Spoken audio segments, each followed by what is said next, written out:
Hello, hello, hello mga dudong ug inday. Welcome po sa aking mini vlog dito sa UAE.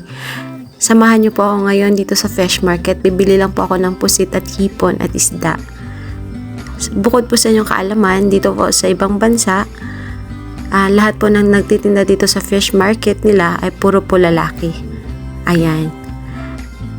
Ipapakita ko lang po sa inyo kung ano po ang mga tinitinda dito sa fish market.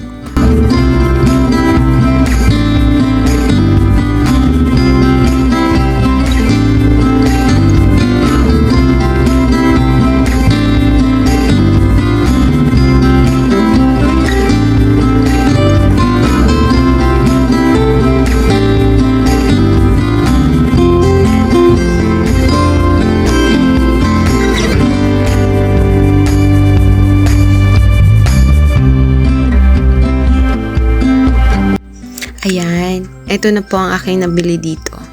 Dito naman po kami sa Carrefour. Bumili lang kami ng tubig, can opener, tas kawali, tapos pressure cooker, sabon ng bote ni baby, mga gulay na wala kami sa bahay, chocolate, parata, at saka yung itlog, at yung box ng pagkain, lagayan ng pagkain. Tapos yan lamang po. Maraming salamat sa panonood. God bless. See you in my next mini vlogs. Bye-bye!